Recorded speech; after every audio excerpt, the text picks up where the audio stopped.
Muy bien, bienvenidos a todos y todas nuevamente. Seminario 2024, Polo Formativo del Fin del Mundo. Acá, bueno, con el amigo maestro Néstor Borri y dándonos el gusto y la alegría de poder estar hoy con Gaby Carpinetti, compañera de mucho tiempo, de muchas charlas, ¿no? De muchas conversaciones. El Polo Formativo está principalmente hecho de muchas conversaciones. Y dentro de esas, Gaby Carpinetti, con quien hace tiempo venimos conversando, y hoy dándonos la tarea o abordando, ¿no?, una dimensión que también está de fondo en las reflexiones, en esas conversaciones del Polo Formativo del Fin del Mundo, cuyo nombre, ¿no?, refiere obviamente a estas pampas lejanas, ¿no?, de Argentina, su dimensión bicontinental, el extremo sur austral, y visto el mundo desde acá, es el fin del mundo, pero también que tiene una dimensión narrativa respecto a los tiempos, a estos tiempos que nos tocan, y puntualmente también a un libro, ¿no?, un libro bíblico, que es el Apocalipsis, ¿no? Cuya utilidad o función dentro de ese libro más grande o compendio de libros que es la Biblia, bueno, es el punto de llegada o la salida, ¿no?, de toda esa larga narrativa. Así que, haciéndolo también en un momento muy particular de la Argentina, en un año muy particular, en un momento muy exigente, y donde también lo veníamos notando, la necesidad de poder abordar esto de religión y política directamente, sin muchos otros eufemismos o entradas así demasiado, sin darle muchas vueltas, sin ponerle un título a lo estilo Alperindongui, por decirlo de algún modo, entrar directamente con religión y política, ya que, bueno, desde hace tiempo siempre lo ha estado cruzada esas dos dimensiones, pero que en la coyuntura argentina también vienen apareciendo escenas, ya sea en torno a curas villeros, amigos en La Matanza, o sea en discusiones desde Roma respecto a gases lacrimógenos y demás cuestiones, o cualquier otra cosa que querramos agarrar, porque viene estando muy en agenda, así que hacerlo con Gaby también nos parecía que era importante, era un momento para abordarlo, así que gracias Gaby por estar acá. Bienvenida siempre a esta casa, el Polo Formativo del Fin del Mundo, bueno, y a todos los que nos acompañan y que vienen siguiendo y que vienen pensando y charlando con nosotros. Gaby, ¿por dónde empezamos? Bueno, yo quiero empezar agradeciéndoles a ustedes, a esta dupla, que, que se toma una tarea que creo que pocos se toman en este tiempo que nos toca vivir, que a veces tiene un color gris, pero para mí es muy nítida la tarea, es muy luminosa, y no por eso más fácil, no por luminosa, no por nítida, es más fácil y agradable. Creo que de hecho es una tarea difícil la que hacen Santiago y Néstor, porque es la tarea de formarse conversando con otros, con otras, en distintas latitudes, ángulos y rincones de la Argentina y también de otros lugarcitos del mundo, por lo que tengo sabido y entendido, en un momento en donde en general Cortázar decía, bueno, no soy fanática de Cortázar, pero hoy alguien me recordó algo de Cortázar que hizo que me reencontrase con Cortázar, que es vivimos autocombatiéndonos. Y para mí un poco hay algo del espíritu del polo que me lleva a Sí. eso, porque el polo te propone en sus espacios formativos, en sus diálogos, en sus conversaciones, en las tensiones a las que te invita, te propone, ¿viste? Combatir tus capas o algo así. Te propone poner en remojo algunas verdades que nos trajeron hasta acá, la fe que también nos trajo hasta acá. Así que yo les agradezco por esa tarea noble que desarrollan ustedes, que muchas veces la tarea de la formación se ha vuelto en la cultura política, por lo menos yo hablo de los primeros, empecé a hablar como de los primeros 25 años del siglo XXI. Estamos llegando al primer cuarto del siglo Jubileo, XXI. ¿no? Jubileo. Un jubileo. Exacto. Un cuarto de pizza y... Entonces, pobre los jubileos. por lo menos en estos 25 años, de lo que yo conozco en la Argentina, de lo que yo viví como militante política en mis distintos roles y funciones y emociones y prácticas, creo que la tarea de la formación es una tarea que, y hay que, me parece poder decirlo así, ha quedado relegada como tarea principal en las organizaciones políticas. Por más de que lo decimos, es como la crítica y la autocrítica. Hablamos mucho de lo importante de la autocrítica, de la crítica, hablamos mucho de la formación, pero hay algo que no logra consolidarse como algo muy importante en la vida de una organización, social, política. Entonces, algo pasa alrededor de la cuestión de la formación. Y creo que ustedes tomaron esa tarea. No conozco mucha gente, y creo que soy una persona que no me afán, Tenés varios grupos de WhatsApp. De varias cosas, pero creo que conozco un poco el mundo de la militancia, creo que es de los mundos que más conozco. Creo que hay pocos que hacen lo que hacen ustedes, así que gracias. Perdón que me di este prólogo largo, después lo resumirán, pero quería agradecerles por eso. También agradecerles porque se interesen en voces de compañeras como yo y tantos otros, que tal vez no son las referencias más visibles de muchos de los procesos de los últimos 25 años, pero sí que somos compañeros que sostenemos a lo largo del tiempo, creo que una línea de conducta, pero sobre todo en lo que hace a la propuesta del Polo, una línea de conducta en relación a la crítica y a la autocrítica. Porque creo que la principal orientación que plantean ustedes desde el punto de vista formativo es la crítica de nuestro tiempo, es la autocrítica de los que desarrollamos la tarea política, y creo que si está en crisis, creo que siempre que se puso en crisis la religión, pero ahora también la política, y nos preguntamos qué vendrá después, porque la religión protagonizó un tiempo, después hubo revoluciones modernas que pusieron en crisis ese protagonismo y esa hegemonía absoluta de la religión en la organización de la vida humana. Después vino la política y creo que estamos asistiendo a una crisis de la dimensión a la que asistió la religión antes de la irrupción de las revoluciones modernas. Y creo que ustedes lo entienden eso, porque ponen a dialogar esos dos universos, que es religión y política, y a su vez las rupturas de esos universos en cada momento histórico. Así que bueno, con esta introducción le paso la voz a Néstor, seguimos. Sí, esto va a ser así. Sí, gracias, Gabriela, gracias, Santi. La idea es, el tema no es nuevo, pero al mismo tiempo se vuelve actual, por un montón de cosas, desde cosas, uno podría decir, cuasi cósmicas, ¿no? O de la etapa, la palabra eleón, ¿no? Como algo, un periodo largo, pero largo, que encuentra un punto de inflexión, un punto decisivo, hasta cosas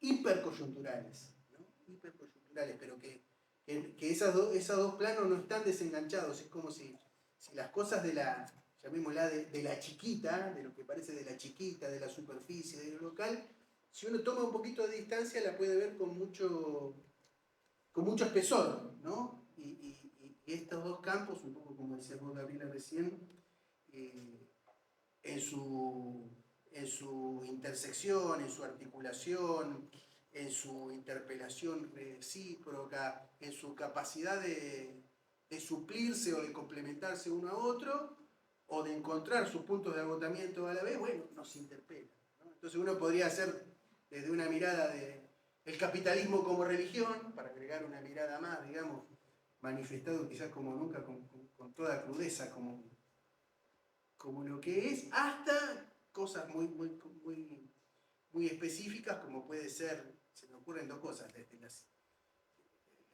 la dupla el Papa Milei y los últimos episodios de intervenciones e interlocuciones y un poquito de chispas entre Francisco el presidente que tiene como antecesor el hecho de que, con mucha inteligencia, yo creo, y con mucha precisión, Milei lo elige como contrincante, como adversario, como enemigo, como demonio acaso, digamos, ¿no?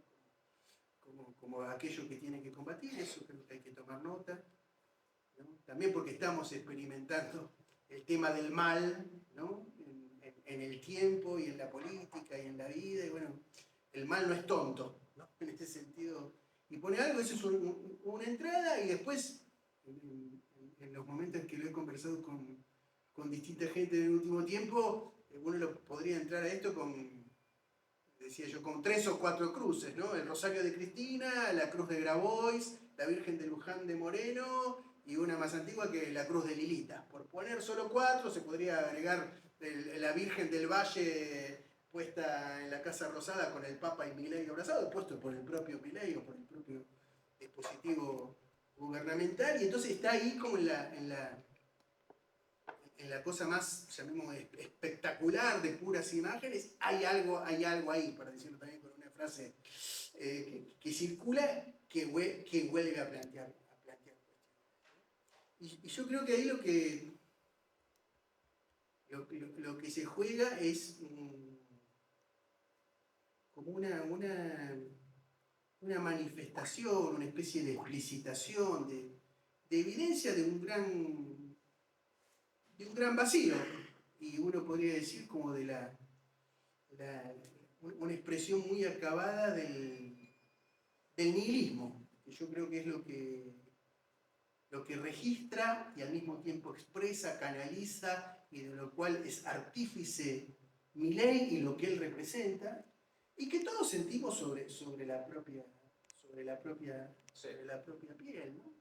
Entonces ahí está, y después algo que creo que sentimos todos, que está ahí, está ya en la palabra, ¿no? Ya está en la palabra religión, aunque la palabra religión en nuestro esquemita que hicimos para el título podría ser reemplazada o puesta en una serie, ¿no? Porque uno podría decir religión, creencia, fe, teología, iglesia, cristianismo, evangelio, un montón, o sea, pertenece a una serie, y nosotros elegimos religión porque nos pareció la más clara, y de la misma manera que atrás de política podríamos haber puesto lo colectivo, lo social, ¿no? La historia, la práctica militante. Son 2 series, nosotros elegimos ahí poner juntos religión y política, pero cada una es una esfera. Pero en el punto de religión, me parece que hay algo que en la etimología más conocida y en otra menos conocida de la palabra, las dos tienen algo que decirnos y en las dos podemos indagar algo, ¿no? Una, la más conocida de religión, que es religar, en un momento en que el lazo social y las ligazones entre las personas, entre los grupos sociales, el lazo social en general, el lazo y la conexión con el pasado y con el futuro, todo lo que es del campo del lazo está puesto ahí a punto de cortarse o demasiado amalgamado, pero en los dos casos con problemas. Bueno, eso hay algo. ¿Y qué nos liga? ¿Qué nos liga y qué nos religa, ¿no? Ese religar. Y el otro sentido, menos conocido, menos habitual en la conversa común, que es el de releyere, el de releer, y uno, ¿no? Ese como, no lo tenía. Es como, claro, es menos habitual, ¿no? Es como una etimología alternativa que es, bueno, es un momento en que uno lo puede ver biográficamente, ¿no? Cuando se encuentra con el quiebre, con el tope, uno podría decir incluso con el mal, que viene en general muy acompañado de lo real, hay una intención, una posibilidad, que a veces se concreta o no, de releer otra vez. Bueno, ¿por qué aparece, por ejemplo, en política, leer a Perón, releer a Perón? ¿No? Esa es una cosa, ¿a quién leer? Y la otra es las recapitulaciones, ¿no? Releer, ¿qué releemos? ¿40 años de democracia? ¿Qué releemos? ¿Del kirchnerismo para acá? ¿De la pandemia para acá? O como dice Milei, desde los 100 años, desde que éramos... O sea, el tema de recapitular, Benjamin dice, todo momento decisivo es un momento de recapitulación, ¿no? Y eso Benjamin tampoco es ajeno a la fuente bíblica, más allá de que su tradición sea la tradición judía, ¿no? Pero tiene muy presente lo judío-cristiano, que es, bueno, los momentos decisivos son momentos de recapitulación de la historia, entonces hay que releerla. Uno puede encontrar esto, perdón, me derrumbo en el sentido de que me meto directamente. Si uno mira, por ejemplo, la carta de Cristina hace unos días, que hay un intento de recapitulación. ¿Para qué? ¿Qué nos pasó? ¿Qué nos pasó? ¿O qué pasó? ¿No? Por poner los textos que circulan entre nosotros. Y después una cosa que daría la impresión por las estrategias, por las prácticas, por los gestos de los grandes actores políticos que, habiéndose encontrado la política con un límite, busca, de una u otra manera, busca en otro lado, ¿no? Como si hubiera algo de los símbolos, de la práctica, de los argumentos, de las fuentes propios de la política, como que no alcanzaran. Entonces hay que buscar en otro lado. ¿Qué se busca? ¿Legitimidad? ¿Se busca sentido? ¿Se busca hondura? ¿Se busca marketing? No importa, se busca. Pero ahí hay una fuera. Ahí hay que ¿no? decir una cosa, me parece, no, importante, no, es muy pequeña la acotación. Metele. La religión y la política, bueno, son grandes dadores de sentidos, ¿no? ¿Qué pasa cuando las personas en particular y las sociedades en general nos quedamos sin esos dadores de sentido? Sí. Es una pregunta. Sí, bueno, pero primero hay una cosa, siempre mi viejo amigo Fortunato Manimasi decía, siempre entre la religión y la política, y en particular, para hablar en Argentina y en concreto, entre el peronismo y el catolicismo, Fortunato siempre decía, el catolicismo es un peronismo de sustitución. Viceversa, claro. ¿No? Y bueno, ahora hay algo de ese movimiento, bueno, que se busca de una manera o de otra, viene a suplir. ¿Qué viene a suplir? La búsqueda en algún sentido. Viene a suplir como unas marcas más reales. Unas marcas más reales, unos gestos más significativos que... A ver, otra cosa muy propia, enseguida te paso la palabra, porque hablamos, ¿no? Así, ¿no? Sí, obvio. Lo que parecen estar agotados y muy tecnificados y habiendo encontrado su punto, son las liturgias, los rituales, las letanías. Todas las que estaban, no las malas, yo siempre lo digo, Santi lo sabe, no las malas, las buenas, y de las buenas las mejores, encontraron una cosa como si se les hubiera hecho un agujero y por ahí se lo hubiera ido todo. Y viene una cosa, otro discurso vociferante, que lo vemos como fanático, que lo vemos como loco, y a mucha gente, para bien o para mal, le hace sentido. Y entonces ahí aparece, bueno, ¿qué enciende? ¿Dónde se le encuentra el espíritu y el alma? El adentro, ¿no? El alma es el adentro. Entonces, es la pérdida de sentido sobre esa religión, esa forma de la política, no es sobre, ¿no? No es una pérdida de sentido acabado. No, a ver, para mí la función religión, acá me pongo sociólogo, digamos, ¿no? Sí. Pero alguien la va a cumplir siempre. O sea, quien provee el sentido, digamos, lo va a proveer, alguien lo tiene que proveer. El problema, en todo caso, es, bueno, ¿quién va a ocupar ese lugar? Yo pensaba en esto, en lo que decía Néstor cuando hacía referencia al tema del demonio, y cómo mismo Milei ha señalado al representante del diablo, ¿no? A Francisco lo señaló durante la campaña en esos términos. Y cuando uno lo piensa en términos de qué es lo sagrado en el discurso de Milei, lo sagrado en el discurso de Milei es la eficiencia, ¿no? Y cómo el mercado ajusta, ¿no? En sí mismo con su propia lógica temeraria, y aquel que se anime a desafiar lo sagrado de la lógica del mercado, aquel que lo sagrado del mercado, el mercado es lo sagrado en Milei, aquello que ataca eso es demoníaco. Entonces, en la teología de Milei, por decirlo de algún modo, efectivamente, el mensaje de Francisco interpela, cuestiona, ¿no? Violenta al Dios mercado. Y en ese sentido, me parece que hay una racionalidad teológica en el planteo de Milei. Hay una teología en Milei que ha demostrado también ser efectiva. Porque hubo algo también que se desacopló, ¿no? Hay algo que se desacopló entre lo que nosotros, por decirlo de algún modo, ¿no? Porque uno se siente contenido dentro de o de esa otra teología, o de ese otro campo, o aquellos que consideramos que aquello que es sagrado es la dignidad del pueblo, la grandeza de la patria, la felicidad de los compatriotas. Bueno, aquello que violenta ese sagrado, bueno, visto del otro lado, hay como una cuestión demoníaca en nosotros para la teología de Milei. Y en todo caso, me parece que hay que preguntarse qué pasó en el medio para que aquello que, como decía Santoro acá mismo hace un tiempo, la pulsión invocante que tuvo Milei, conectó con algo que tenía una materialidad, pero que, como venimos rescatando mucho, lo dijo Marcos Peña en su momento, y quizás sin decirlo el que más efectivamente lo tiene es Milei, es la disputa, la economía es el medio, pero el objetivo es el alma. Y hubo algo, a través quizás del bolsillo o de la angustia, ¿no?, de ciertas cuestiones vinculadas más a la macroeconomía o la fluctuación del dólar, que terminó conectando con una disputa mucho más álmica o espiritual y que estamos inmersos en eso. Parte de lo que se está discutiendo, de lo que estaba, por lo menos en la atmósfera de la discusión política en la Argentina hoy, está ahí. ¿Vos fuiste a Luján, Santi? Sí, yo estuve. Yo, la canción que más escuché sonar, nos entramos diversos documentos, yo hice desde San Cayetano a Luján, de 13 horas. Fue Jesús y María no traicionan. ¿La tenés esa? No. Es un tema que sonó mucho en la movilización. Yo digo en la peregrinación. Movilización, peregrinación. Y a mí, escuchar ese tema que sonaba,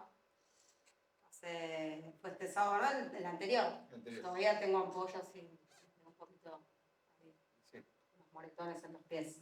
Ya no tenemos 20. Claro, exactamente. Y pensé 3 cosas, ¿no? Primero, ¿qué hacemos con una sociedad que en parte va perdiendo, ¿no?, a lo largo de los siglos la fe religiosa, porque eso es una realidad comparado con 5 siglos atrás, pero que a su vez sigue buscando la historia de Jesús y en un punto queriendo seguir algo de ese lineamiento y eso que son, de alguna manera, como dice un teólogo que me recomendó acá Néstor, Javier Pisaca, las huellas de Dios. Bueno, pero ¿qué hacemos con todo eso?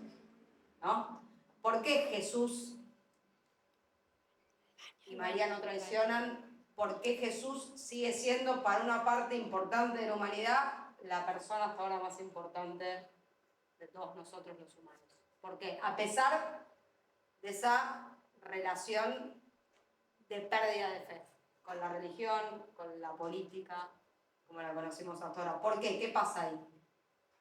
Porque además Jesús fue, a la luz de lo que conocemos, un Mesías de alguna manera derrotado en su proyecto. Derrotado por la crucifixión. Completamente. Pero a su vez con un mensaje de tal trascendencia, de tal vitalidad, que sigue siendo la persona más importante de la humanidad. En donde, a pesar de la pérdida de fe, de la pérdida de algunos dadores de sentido, como la religión y la política, hay una huella ahí que sigue conectando a millones. De hecho, la movilización más importante sigue siendo la de Luján en la Argentina, ¿no? Esa es la primera pregunta. La segunda fue, ¿es Milei un nuevo Mesías, pero de la destrucción? No, pero es que... ¿Es el profeta del Apocalipsis? Pero se puede reformular la pregunta, sea o no sea. Uno podría decir que es preferible que tenga alguna dimensión mesiánica de lo que sea, por estar cerca, aunque sea por oposición con eso. Parece ser eso más viable, más interesante, más potente, además de triunfante, que es triunfante también con otras cosas, ¿no?, que ser meros intercambiadores transaccionales de argumentos, ¿no? Porque la pregunta es, ¿qué le ha pasado al destino de una mirada, llamémosla popular, democrática, peronista, progresista, todo el plexo de eso, que ha intentado explicar el propio sentido de su política, en el fondo, más allá de ahora el cierto recule que hay de volver sobre eso, incluso a veces un poquito impostado, por lo menos para mi gusto, en todo el espectro, que durante todo el periodo anterior trató de afirmarse desde una cosa científica, fría, nihilista, más nietzscheana que otra cosa, en el fondo, de un relativismo extremo. Bueno, y eso encontró su límite también, ¿no? Entonces, lo que hay que preguntarse también, yo no sé si Milei es A o B, pero que en todo caso está más cerca, me parece, de lo que conmueve que prácticamente todo el aparato cultural, conceptual y argumental que ha tratado de promover una cosa en la campaña y en su propuesta. Milei ofrece una concepción del mundo, de la vida y del hombre que en muchos casos es aborrecible. Pero nosotros hemos ofrecido... Pero es un proyecto, pero ¿no? es una concepción del hombre y del mundo. Y nosotros que ofrecíamos bienes, ¿no? El servicio de los bienes. Y bueno, ahí algo falló. ¿No? Y entonces ahora aparece como novedad, ¿no? Decir, por eso aparece, bueno, está bien, es parte de la pedagogía de cómo las cosas regresan al debate en su forma polémica o quizás un poco... Ahora aparece como novedad, mirá qué novedad, la relación del peronismo con la fe cristiana o con la... O sea, aparece como una novedad que no es tan fácil explicar el peronismo sin Dios. Y aparece como una novedad, por Moreno, porque Grabois es amigo del Papa, por lo que fuera, por el Papa mismo, y nosotros lo venimos a verlo como novedad después de 15 o 20 años de escuchar a Darío Zeta, para decirlo con todas las letras. Un buen puñal. Picoso.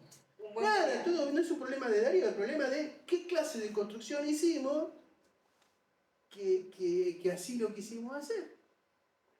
Nada, de mínima preguntarse, bueno, entonces, ¿qué hace? Yo tengo, los que me conocen saben que tengo pulsión pedagógica. Me alegro que se acerque otra vez el debate y el tema a como sea. En algunas cosas digo, bueno, sacate la cruz, sacate los flecos de los signos exteriores y tratá de buscar por adentro sin estar teniendo que mostrar todo. Pero o sea, bueno, la entiendo pregunta todo. sería es si hay proyecto económico y social sin proyecto religioso integrado a eso. Yo diría eso. La derecha o los malos o quien sea que queramos decir que es en nuestro campo sabe perfectamente que no. Que si no se toma el tema religioso o el alma, la cosa falla. Entonces no sé, pero ellos parece que sí lo saben. Y nosotros, vamos a ponerlo por la positividad, hay un camino, hay una búsqueda, venimos un poquito atrasados, y todavía está en su fase un poco inmadura, y decir, bueno, acá hay algo con lo que tenemos que dialogar. Más allá de que aparece a veces un poquito trazo grueso, nada, son búsquedas de trazo grueso, diría yo. Vamos medio tarde. Sí. No quiero aparecer como nosotros conocemos un poco este tema, no voy a hablar desde cierto como petulancia o resentimiento. Pero bueno, hay que hacer algo con esa búsqueda. Porque también ha habido, por la predominancia, por ejemplo, de todo un aparato discursivo, un canon de lectura en las ciencias sociales, etc., un desprecio por lo religioso. Donde la peregrinación a Luján ahora nos parece linda, pero a los que nos hablaban de cómo eran las cosas, era un dato de color, digamos, ¿no? Etnográfico. De devoción popular, etnográfico, y bueno, pobre gente, en algo tiene que creer. Pero vamos llegando tarde. Ahora, nosotros llegamos tarde, el mal no, porque el mal es inteligente. ¿No? Y bueno, hay que hacer una búsqueda ahí, me parece. Perdón, bajo el tono un poco. No. Pero entonces hay que una ser buena primera fuerte conclusión. en cuanto a hacer una autocrítica, una revisión, me gustaría más decir, hasta una penitencia, pero también con coso de enmienda, de abrir nuestro canon a cosas a las que vale la pena abrirse. Yo ahí también, otra cosa que vengo pensando es que todavía, para lograr eso, hay que dejar de tener como excusa a Milei. Porque a veces siento que Milei sigue siendo una gran excusa para no hablar de nosotros. Sí. No sé cómo lo ven eso. Yo pienso lo mismo, pero al mismo tiempo le agradezco la oportunidad pedagógica, digamos. Qué costo, ¿no? Qué costo caro, pero viste, a lo mejor, viste, ya que hablabas de la historia de Jesús tuvo que ser tentado por el demonio para después salir a hacer su misión pública. Quizás era Milei, digamos, era un Milei que lo tentaba. Hay una cosa que me impresiona de Milei, que no se suele decir, que a veces no diría que me conmueve, porque no me cuesta decir Milei me conmueve, pero algo me mueve, para decirlo así. Milei tiene una visión súper optimista del hombre, porque él piensa que si al hombre le sacás todo, funciona, son Lo va a todos resolver. buenos e intercambian bien. Pero ese es el mercado. La visión de mercado tiene una visión súper optimista del hombre, en ese sentido. ¿No? O sea, todo lo malo, todo lo malo está agregado. Es el Estado, es la política, es la casta, son las reglas. Pero el hombre es bueno para Milei, ¿no? Y bueno, y eso es un fondo de la religión, porque para la religión, en particular para el cristianismo, el catolicismo tiene una cosa, dice, no, existe el pecado. Existe el pecado. Bueno, por eso es un espejo interesante. Sí, también los momentos de fuerte opresión son muy intensos en la esperanza, ¿no? O sea, Milei también tiene algo de eso, hay una esperanza ahí. Claro, pero que falla porque es demasiado optimista. Exacto. O sea, parte de su fascinación y de su falla es que es demasiado optimista en el sentido que tiene una versión no verdadera y no realista de lo que es la humanidad. Pero hay algo ahí, y ahí yo rescato, más allá de la propia proveniencia, la propia pertenencia, el camino de opciones, también Milei funciona oponiéndose a una cosa que viene muy del mundo protestante, pero no tiene que ver con las iglesias, pero desde un formato de concepción religiosa muy puritano, ¿no? Reacciona frente toda la crítica al puritanismo, al progresismo, en realidad debería ser una crítica al puritanismo. Y nosotros nos prendimos en una cosa de la pureza, que la cuestión de la pureza es una cuestión religiosa y cristiana y católica de acá a la China, por decirlo con la figura, ¿no? De acá a la China. Y bueno, el tema de ¿qué nos tendría que permitir, me parece, un reencuentro, un procesamiento de lo religioso? Una vivencia realista, compasiva y política y operable de la impureza. ¿Por qué? Porque la pureza es mortífera. La pureza es mortífera. Y nosotros nos volvimos puros y puristas. De lo que fuera, no solo de las cosas religiosas. Y ahí está un poco. Entonces Milei viene a interrogar, qué sé yo no te digo que estoy agradecido porque no le estoy agradecido a Milei de nada, pero está bueno tener la oportunidad, a un altísimo costo, de preguntarnos cosas, ¿no? Para mí, en definitiva, es ¿qué fue lo que se desacopló tan grande, como decía recién? ¿Cuál fue el hiato que se generó tan grande para que haya entrado algo, una voz mortífera a interpelar los sagrados? Digo, porque también, siendo una secularización de lo religioso o cómo vivimos en estos primeros 25 años, algunas cosas que eran de lo sagrado. Por ejemplo, las madres y abuelas de Plaza de Mayo o la agenda de derechos humanos y todas las reivindicaciones. O la justicia social. Claro. La justicia social, ¿no? El rol del Estado, el Estado como igualador, el Estado como generador de oportunidad, todos sagrados, ¿no? De los primeros 20 años, 25 años de la Argentina del siglo XXI. Y sobre eso se montó para poder interpelar, construir efecto de verdad y ganar. Entonces, evidentemente hubo algo en el cual lo sagrado de nosotros se nos volvió mera liturgia y que dejó de tener una conexión con lo real. Mejor uno podría decir, es más significativo, más sustantivo, más eficaz en política una blasfemia como la de Milei que una ausencia de lo sagrado como la nuestra. Bueno, pero exacto. ¿No? Esa sería para exacto. Mí. Pero porque es también la sensación de que bueno, es parecido a la reforma protestante, de algún modo. ¿No? De que, ¿Qué sentido? No, y de que hay una interpelación, a aquel que detenta la posibilidad de decir quién es salvado o no, quién es digno de entrar o no, y sobre todo quién detenta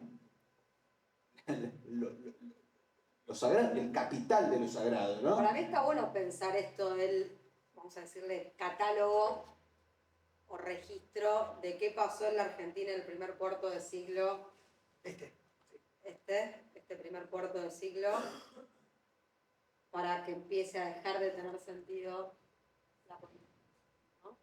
La fe o la creencia de que la política iba a mejorar nuestra vida cotidiana. Una vida cotidiana que hoy, esto que decíamos al principio, es muy exigente.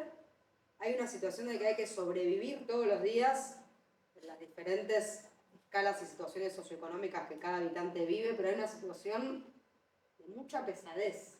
Bueno, ¿qué pasó en estos 25 años para que lleguemos a esta sensación? Yo me había apuntado algunos elementos simplemente disparadores que tenían que ver con poder responder esta pregunta, ¿no? O sea, la Argentina del primer cuarto de siglo y esta civilización... Contá cuáles. Contá cuáles. Primero, vos lo viviste, Gabriela, todos lo vivimos muy de cerca, muy de adentro, pero vos lo viviste desde un lugar de la política adentro de uno de ellos es la fe en la gestión del Estado.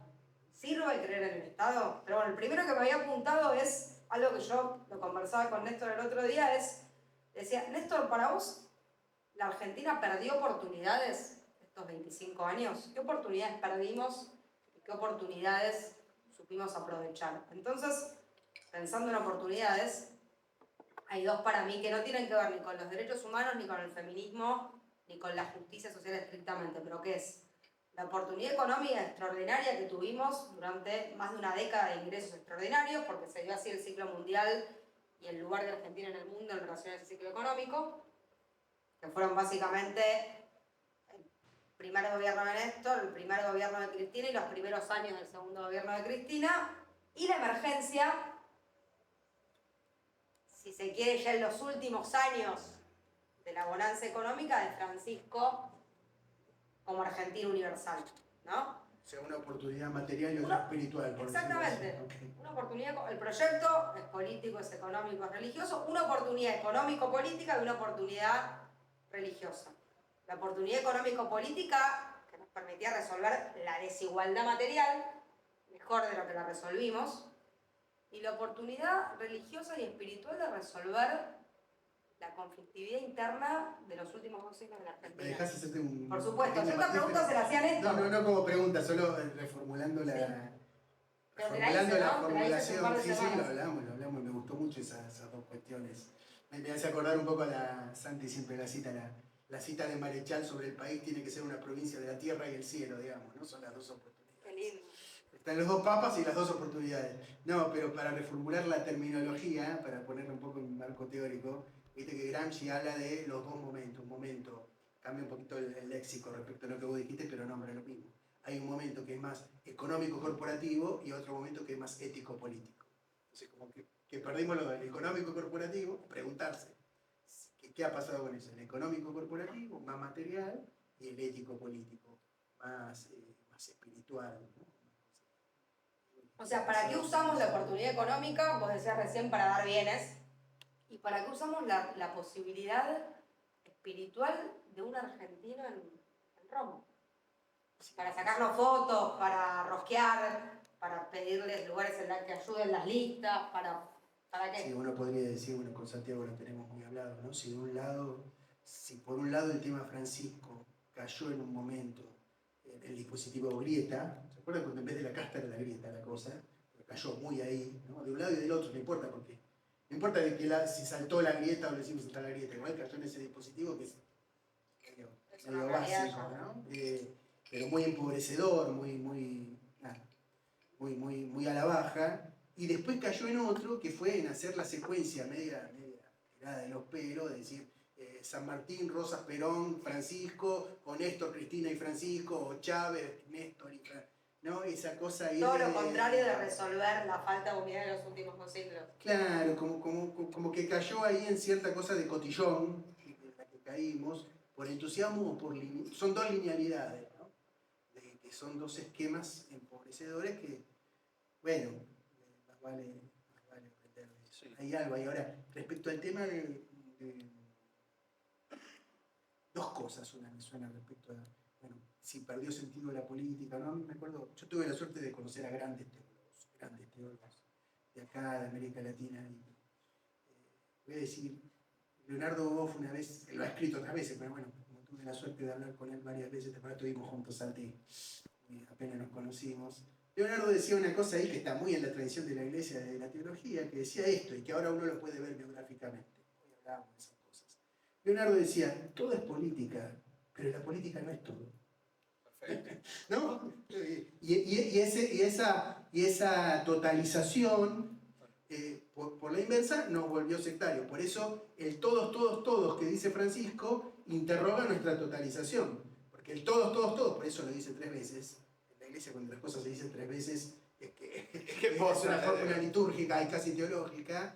No es el todos, ni el todo ni el todos que nos imaginamos. Esa es una. Y después una cosa más, un poquito más terrenal o de la doctrina de la iglesia. La doctrina social de la iglesia tiene una cosa que yo también tuve formación más progre, más de izquierda, levantábamos el dedo y decíamos, bueno, esto es la cosa media blanda que tiene a veces la doctrina social de la iglesia, pero uno ahora lo mira a la distancia y tiene que ver con lo mismo, y es el punto del Estado. La doctrina social de la iglesia tiene una cosa que es el principio de subsidiariedad. El principio de subsidiariedad es que el órgano más grande no debe tomar a su cargo lo que puede hacer el órgano más chico. Por lo tanto, le pone un límite al Estado. Que no es el Estado no es todo, ¿no? Que no es No, es decir, todo tiene su lugar y es el encuentro de un límite. Yo creo que no haber visto y al mismo tiempo no habernos puesto los límites es lo que hay que aprender para ahora, lo digo, me parece hay que mirarlo para adelante. Es lo que nos deslimitó, digamos, y nos hizo creer en absolutos que nos encontramos con el veneno del absoluto. En eso estamos desde la práctica personal y después como cierta banalización de las cosas, ¿no? Cuando decimos el amor vence al odio, bueno, eso en realidad lo tendría que decir Milei, más allá de que lo dijimos con amor pero cuando se volvió una consigna fetiche, no, el amor es débil, no vence siempre. Más bien lo vencen. Y nos volvimos ahí, es una absolutización también. O la política, no, cuánto lo hemos dicho biográficamente, lo escuchás todavía ahora como una muletilla. La política es la herramienta de transformación de la cosa, lo dice la gente que trabaja de ser político. Por lo tanto, el que tiene un kiosco no transforma nada. Es transformado por los que detentamos el monopolio de la política. Da frechurro, te dicen en el fondo, y es lo que nos están diciendo hoy. Es un poco como una estafa piramidal. Y bueno, la vida es una estafa piramidal, como dicen todos, pero hay algo ahí hubo algo que no funcionó, que no vimos los límites. Y yo creo que la religión también, en particular el cristianismo, marca los límites, marca un no todo vale. Está la famosa frase, acá la compañera que nos está escuchando puede decir, ¿no? En la reflexión de Lacan que dice, frente a la cosa que dice, se dice con cierta euforia, si Dios ha muerto, todo está permitido, Lacan responde con Dostoyevsky, si Dios ha muerto, nada está permitido. ¿No? Porque desaparece el límite, entonces no está ni permitido ni no permitido. ¿No? Y ahí ya fue todo, sería. Desaparece. Y una cosa más que me parece también que es, por un lado, muy antropológica, muy local, muy de la política y muy del momento universal. Lo que puede ver uno en su propio Instagram cualquier mañana, viendo lo que pasa en Argentina y lo que pasa en Gaza. Una tercera definición, a lo mejor, yo la uso mucho, de lo religioso.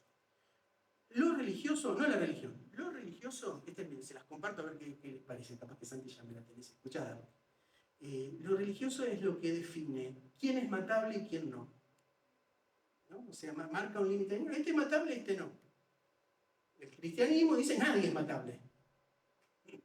¿No? Pero otras religiones, entonces, cualquier cosa que en el funcionamiento social marque el límite entre quién se puede matar y no hay consecuencias y quién no se puede matar es lo religioso. ¿No? Entonces, por eso Milei es religioso. Por supuesto, porque que habla de la muerte, que es sacrificable, sacar la palabra matable. Sí, por eso iba a decir, no solo es la ejecución, si lo ves en el mundo, ahí está, sino que es, bueno, ¿quién tiene derecho, pongámoslo en términos más amigables, más matizados, quién tiene derecho a vivir bien y quién no, a un costo o a otro?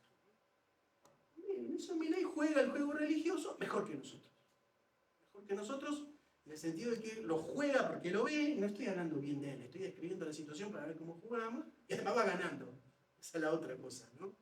Bueno, un primer paso es empezar a ver que el juego pasa también por ahí, eso me parece. Ahí, para mí tocaste un punto importante, no lo formulaste así, pero lo voy a intentar reformular a partir de lo que dijiste, que es, bueno, citando al teólogo, no todo es política.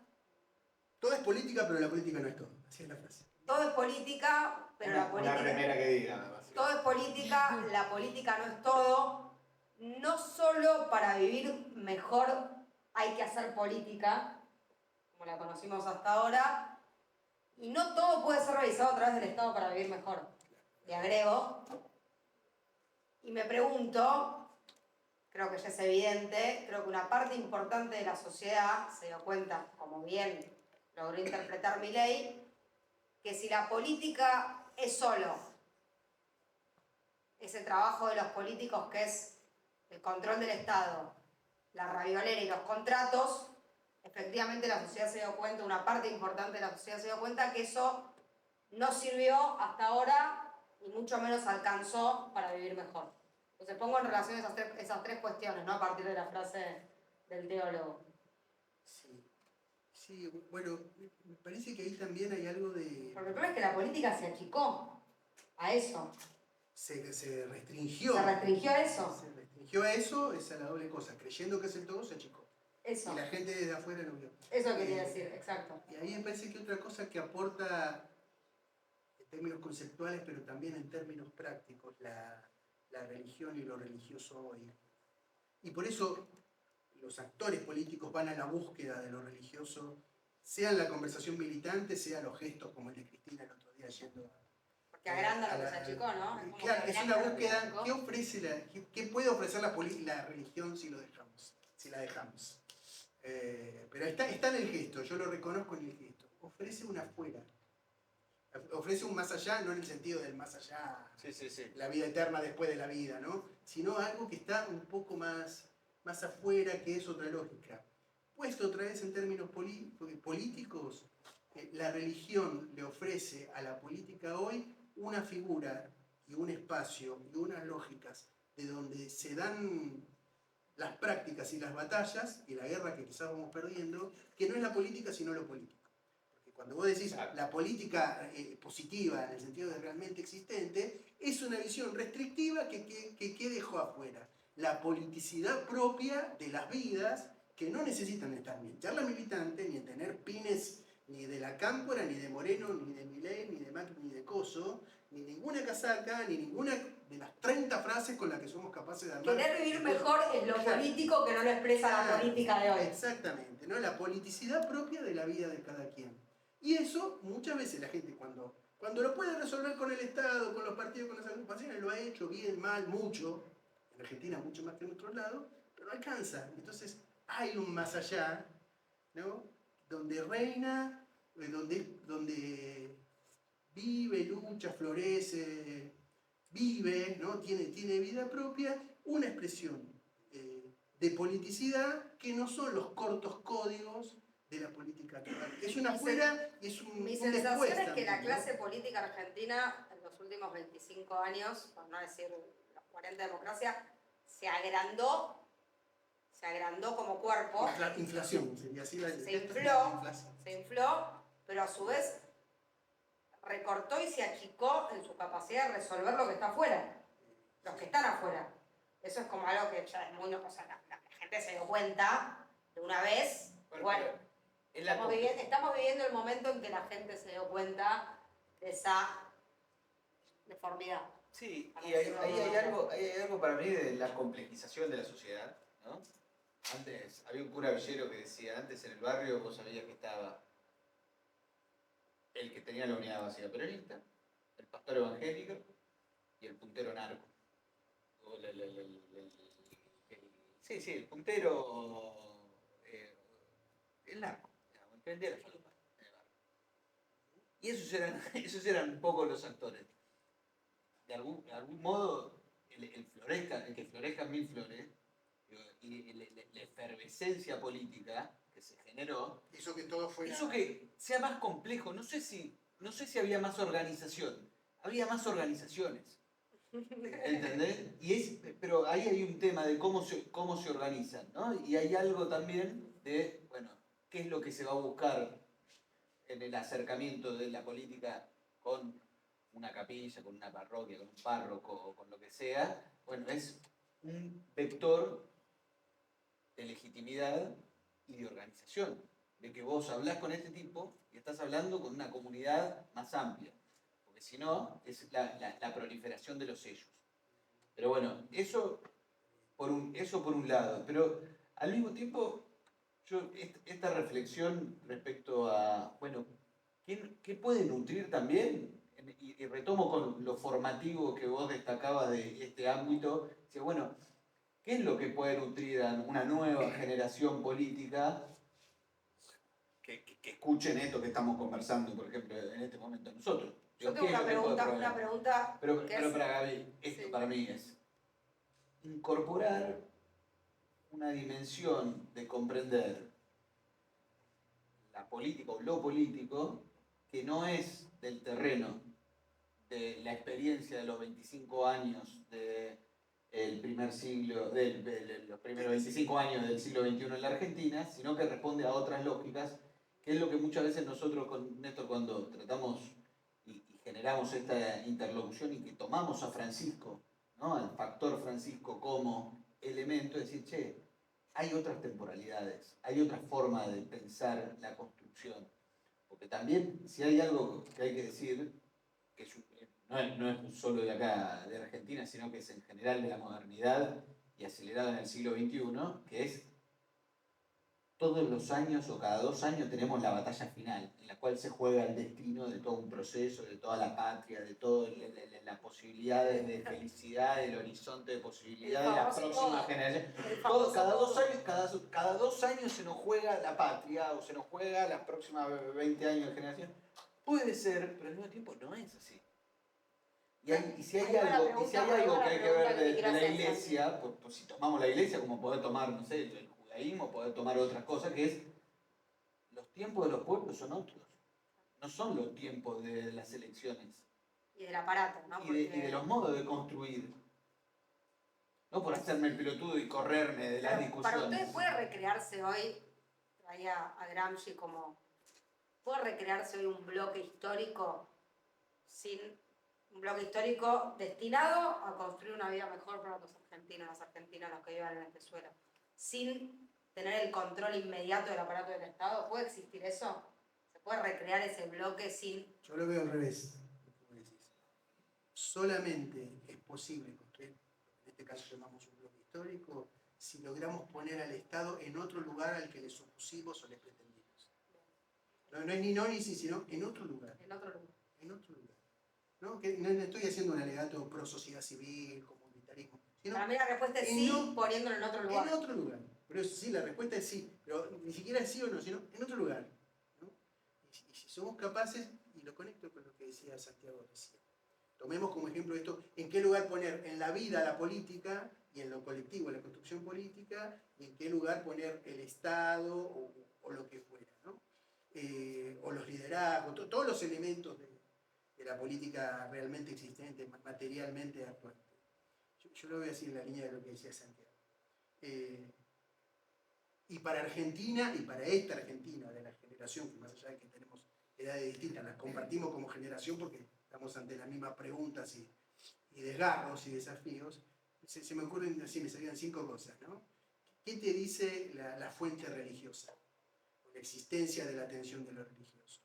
Respecto a los tiempos, y en eso la Iglesia Católica, para bien y para mal, es maestra, te dice, la historia es más larga. La historia es más larga, para atrás y para adelante más larga. La vida es más honda, digamos, tiene más como Honduras, que no tiene solo superficie. El espacio es más ancho, ¿no? ¿Viste? Acá eso pasa también cuando uno mira lo que dice Francisco y todo le parece que está hablando solo para Argentina. Está hablando para Argentina, Indonesia, Moscú y Beijing, ¿no? El mundo es más ancho que lo que llegamos a ver ahí. Y el repertorio es más variado que las 30 frases. Las 20 verdades. Y el pensamiento es más alto. Hay más altura. Para arriba y para abajo, la dimensión vertical que la trae lo religioso por definición, hay más altura y hay más profundidad.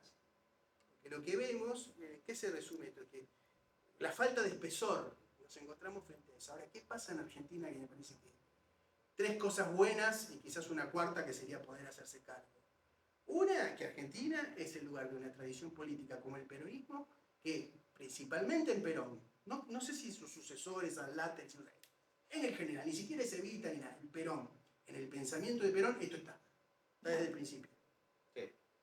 ¿no? Ahora aparece otra vez, a mí me gusta decir para provocar, lo interesante es, no importa si crees o no, no se explica el peronismo sin Dios.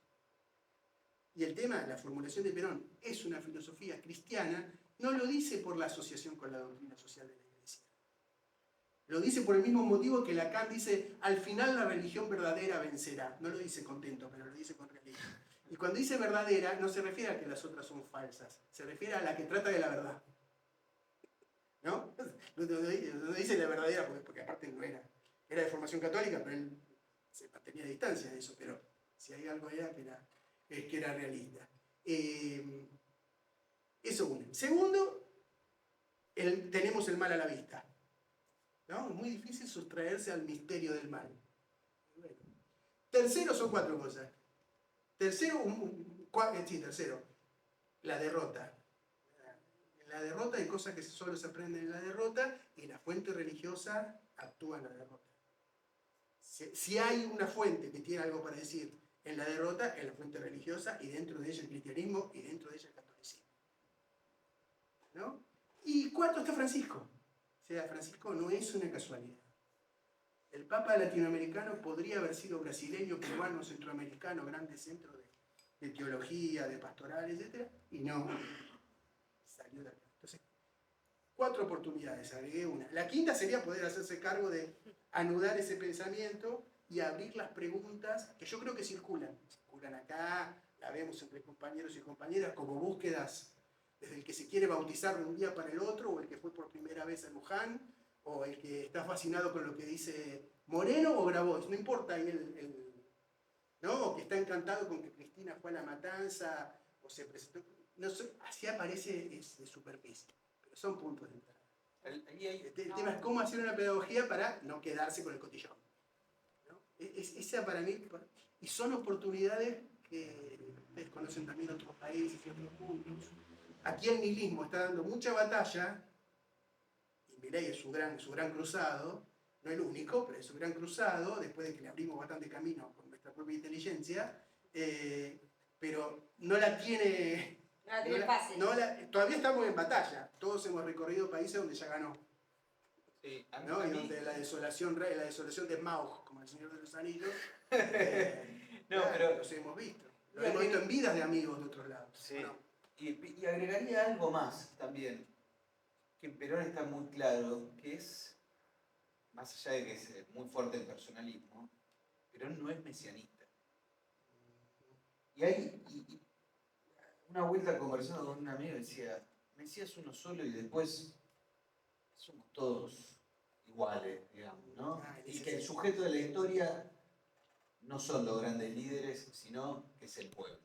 Eso está muy fuerte en Francisco, por supuesto, pero en el pensamiento de la Iglesia, ¿no? Que el sujeto de la historia, la Biblia, ¿no? El libro del pueblo de Dios, digamos, o sea, el sujeto de la historia, el protagonista de la Biblia es el pueblo, ¿no? Y con un Mesías y en el cristianismo.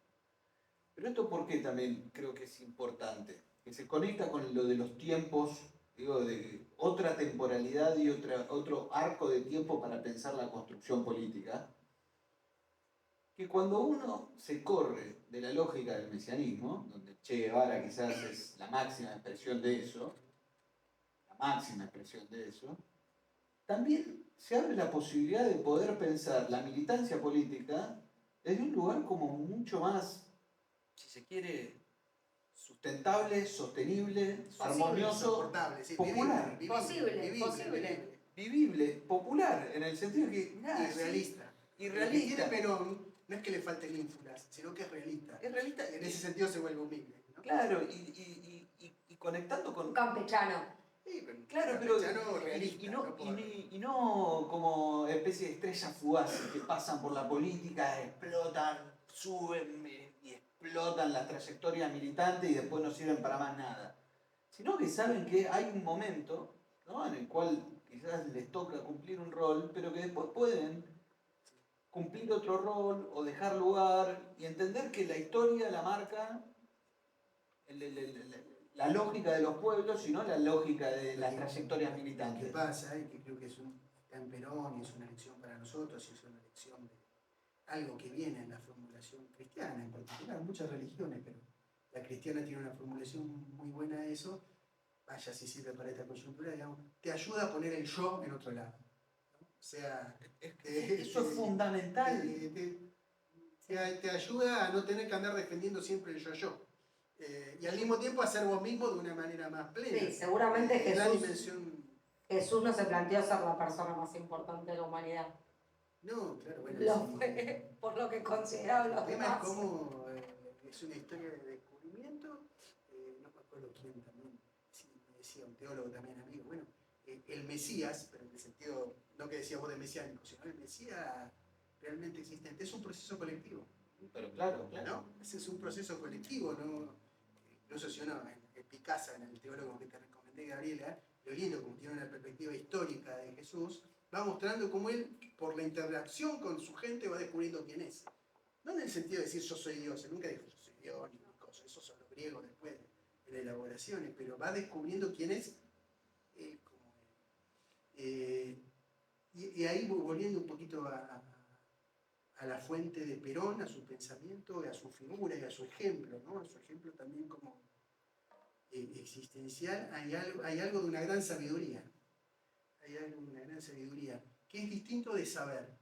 Yo creo que otro problema que la ausencia de la dimensión religiosa, no solo la ausencia, sino el desprecio y la negación de la dimensión religiosa, se exacerbó en el gobierno de Alberto. Es una inflación también, una puesta en el centro del yo sé, lo que ya sabemos. Y la religión te viene a traer la cuestión junto con la vivencia del pueblo real. Hay misterio también. O sea, el saber no solo no es todo, sino que es muy poco. El mundo no es un problema. Claro, la frase de Francisco en la Laudato Si. El Lo mundo que no es un decimos, problema, lo que no hacemos. Lo que dice Francisco es, el mundo no es un problema a resolver, el mundo es un misterio gozoso. ¿No? El mundo no en el sentido del globo, sino el mundo vivido, la historia. ¿No? Y ahí hay algo que me parece que hay que trabajar, que hay que traer, que muchos están buscando, pero que cuesta y recae en el cotillón, por decirlo de algún modo. ¿No? Pero que hay que trabajarlo porque tenemos mejores condiciones que otros. Tenemos las que tenemos y sobre las que tenemos me parece que es un momento para trabajarlo, pero no se lo puede trabajar con la gramática de C5N, para decirlo de algún modo, con toda, ¿no? Ni de C5N ni de las escuelas de formación, es algo de la puesta en forma estén en el mundo sin ser de este mundo. Sí. Y después me remito a una cosa más como práctica también de cómo se pone en forma, en el sentido de que no por nada los dispositivos no son repetibles en su formato directo, pero sí en su espíritu es posible inspirarse. La Iglesia ha sido una gran formadora de militantes de todo tipo. Y esa sustancia que nosotros la vemos, de militantes que te aguantan cualquier escena. ¿Por qué? Porque no están formados en el horizonte del éxito, sino en otro. Y bueno, eso nos falta.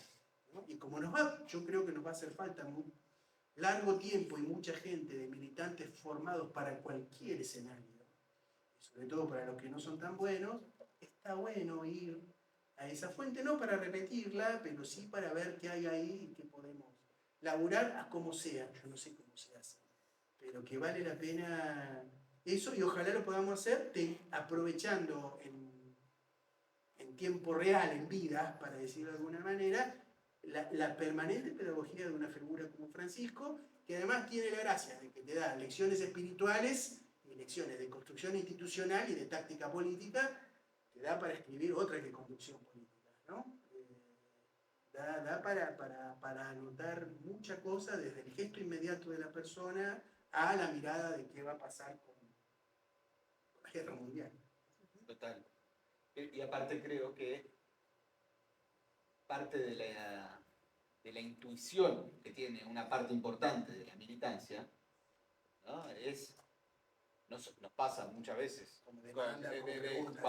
Cuando se acercan a Francisco, en realidad están queriendo conectar con una dimensión de la mística que no es la mística de cancha, Cantitos, exactamente, de los cantitos, de las canciones viejas, nuevas o de los cantitos, sino que es conectar con una dimensión de la mística que tiene que ver más con San Juan de la Cruz, es de noche iremos de noche, que para alcanzar la fuente solo la sed nos alumbra, digamos. O sea, cómo atravesar los momentos de oscuridad, y que ahí es donde cuando se desvanece los cantitos, ¿qué es lo que queda dentro de la trayectoria militante?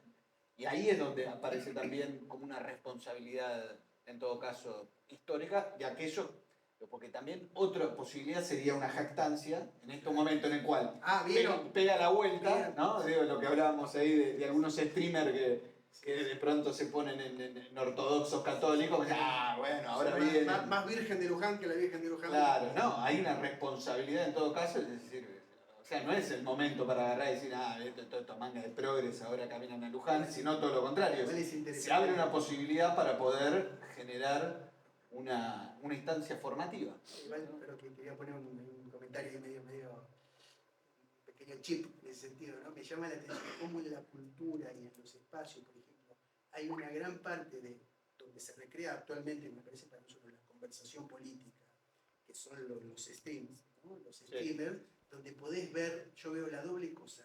Por un lado veo el registro del nihilismo en los títulos, lo escribí el otro día, ¿no? Gelatina. Está hecho con ironía, pero bueno, gelatina, ¿qué es eso? ¿No? Flácido. Claro, flácido. Sólida pero inestable. Casi mórbido. Después, la otra, hay algo ahí. Hay algo ahí.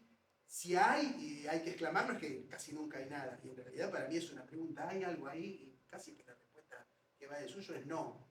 ¿No? O el cabaret, ¿no? Hay algo en esa cosa, que hay una doble cosa. El registro de la nada, que está bueno.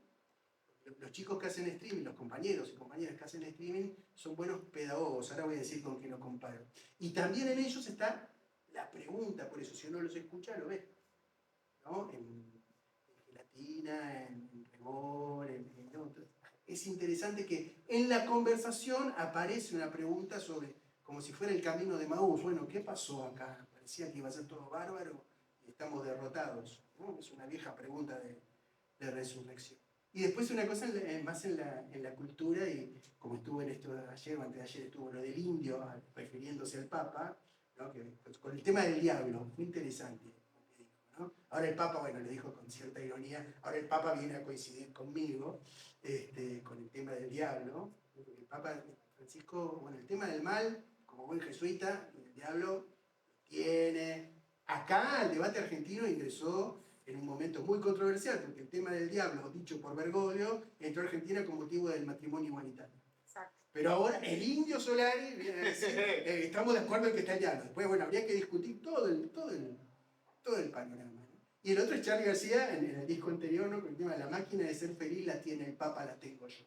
Más allá de la muletilla mediática de decir, hay algo ahí que funciona, que se está actuando. Y entonces que hay que elaborar. Bueno, iba a decir esto último sobre los streaming. Si uno mira, Gramsci empieza hablando del Papa, todo el tiempo tiene un problema con el Papa, ¿no? Con el Papa y con el Papa laico, que es Benedetto Croce, porque es el tema del sentido de fondo.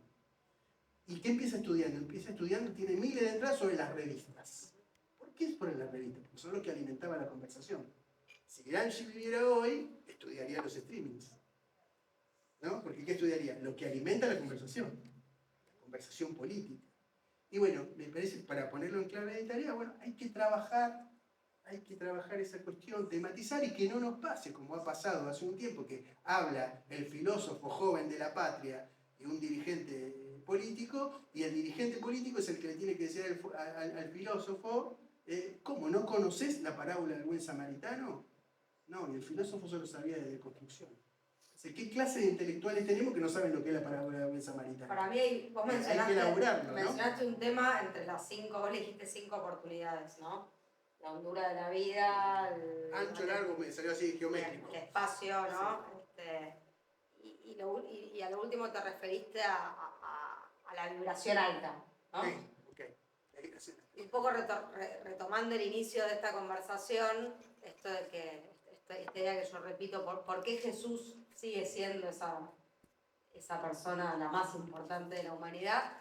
Porque en un punto la religión de Jesús puso en un plano muy elevado, y cuando digo plano elevado digo en un plano de calidad, la resolución de los problemas básicos. Entonces, poner lo básico, que ahora podemos decir que es cómo comemos, cómo nos garantizamos el techo, ¿no? Cómo logramos resolver los problemas de salud, digo lo básico, lo absolutamente básico, cómo lo ponemos en un plano elevado. Y ahí va mi segunda cuestión, sumado a lo de Néstor responde y Santi responde, que bloque histórico sí, no, ni sí ni no. Bloque histórico y el Estado puesto en otro lugar, ¿es posible? No fuera, ¿eh? No, fuera no, en otro lugar, vamos a decir, en otro lugar. Es posible arreglar un bloque histórico con el Estado en otro lugar, aún sin el control del Estado, del aparato.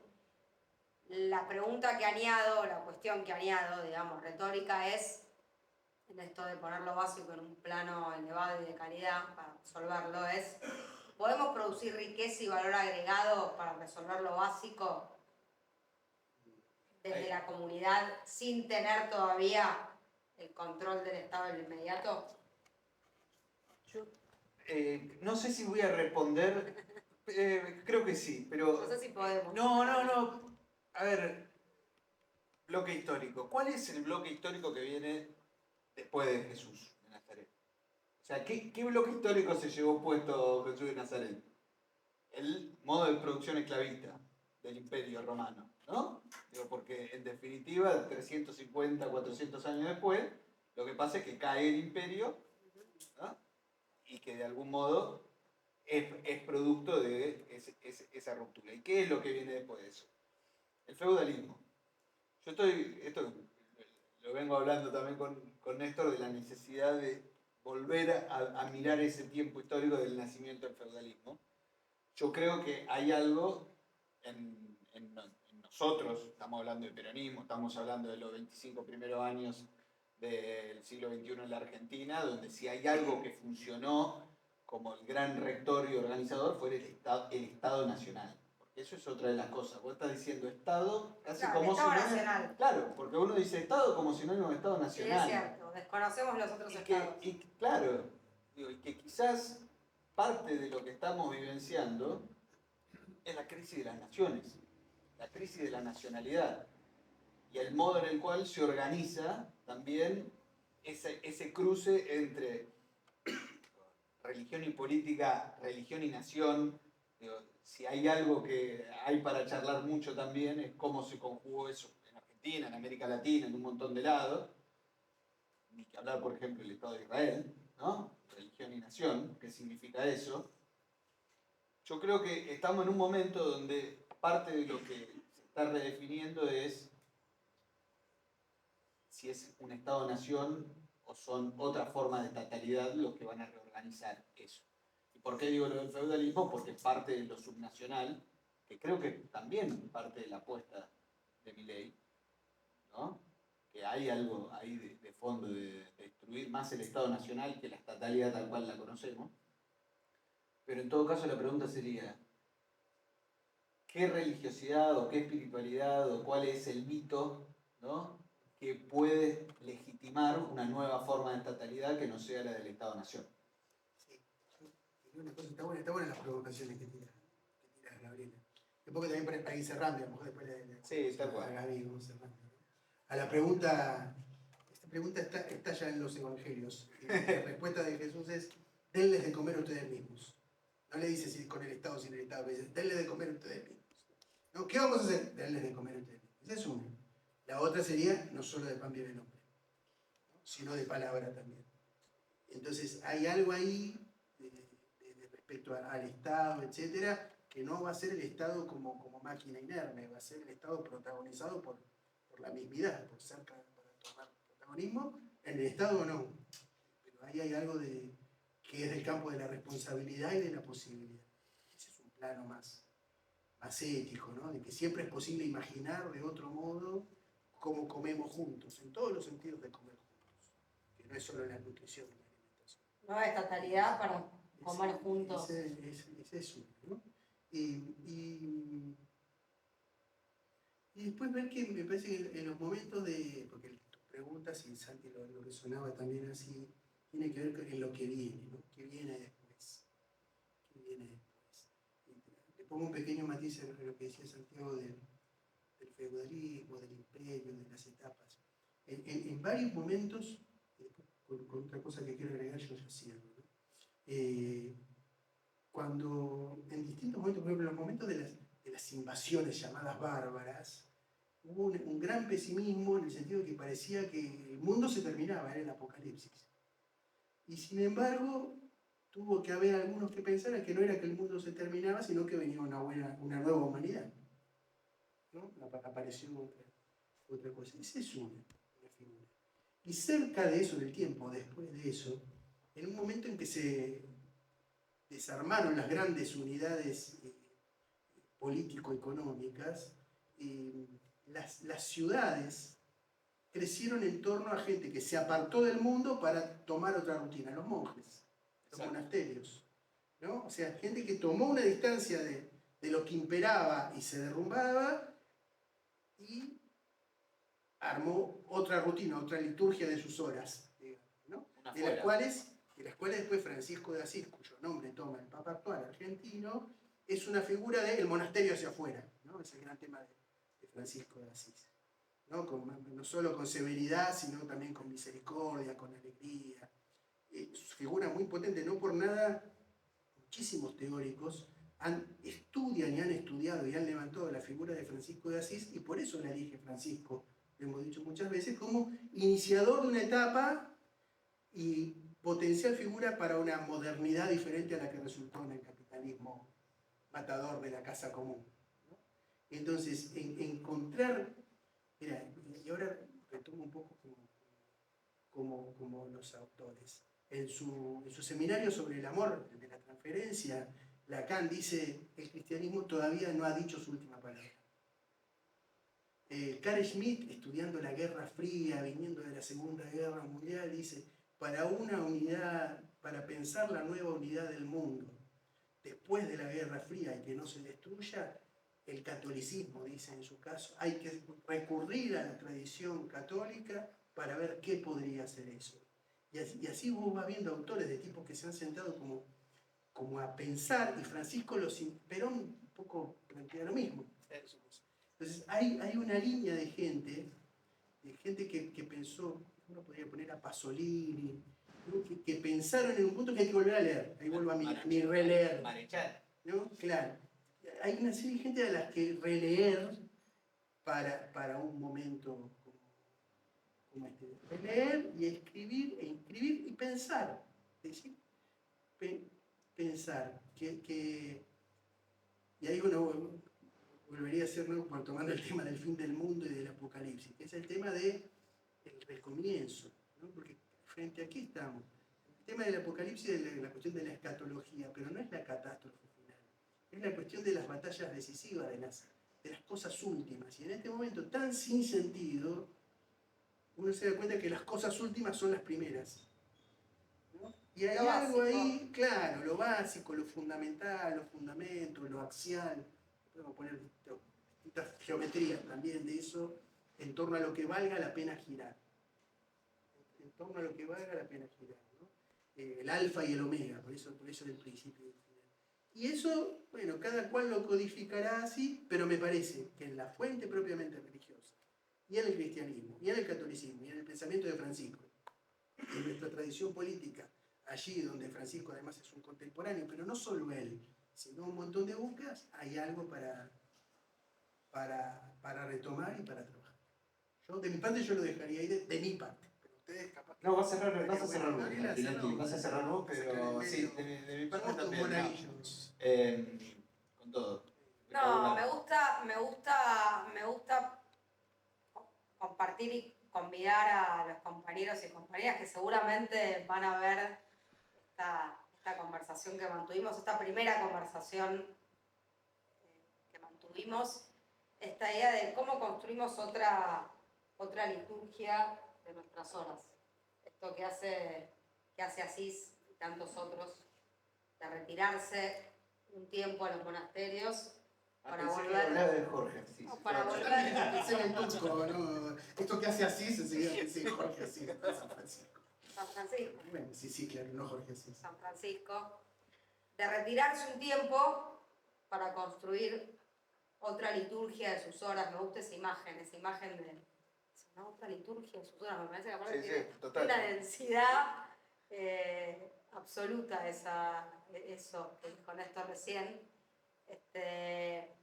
Y cómo después saca el monasterio, después de la experiencia de haber construido obras diferentes, cómo saca el monasterio a la calle. ¿No? Entonces me parece que tenemos que pensar alrededor de eso, que no es la urgencia que bien criticabas vos, que bien en un punto manifestabas el hastío que tenemos todos con eso, ¿no? Siempre hay algo más urgente que no nos permite pensar, que no nos permite conversar, que no nos permite efectivamente ocuparnos de darles de comer y darnos de comer, tengamos o no tengamos el Estado. Efectivamente ocuparnos de lo básico con o sin el Estado, con o sin ganar elecciones, con o sin resueltas las conducciones, ¿no? Sí. Con o sin claridad sobre los liderazgos. Bueno, ¿cómo hacemos para seguir comiendo y dando de comer, viviendo y haciendo vivir, que no sea insoportable, que no sea una exigencia imposible, que sea popular, que la militancia sea popular? Me parece que ahí ustedes dos sintetizaron algo interesante. La militancia no puede ser algo impracticable. No. Vivir mejor no puede ser algo imposible. Y a veces para vivir mejor hay que, como dijo Néstor, construir otra liturgia de nuestras horas, poder pensar sin que nuestro pensamiento sea suprimido, sea invalidado, y volver después a salir a la calle con esta experiencia de vida que nos da el retiro. Entonces yo me quedo un poco con esa idea, porque me parece muy potente esto que... Y la Flor de Barracas entonces va a empezar a ser un monasterio. Un monasterio con vermú y empanadas. Casa digamos. de ejercicios espirituales. Ejercicios espirituales, perfecto. La Flor de Barracas. Bueno, muchas gracias Gaby, un lujo, la verdad, muy bueno. Me encantó. Lo disfrutamos un montón, gracias a todos y todas. Y nos estaremos seguimos. viendo pronto por acá, por el Polo Formativo del Fin del Mundo. Gracias Lucía por bancar los trapos. Chau. Gracias.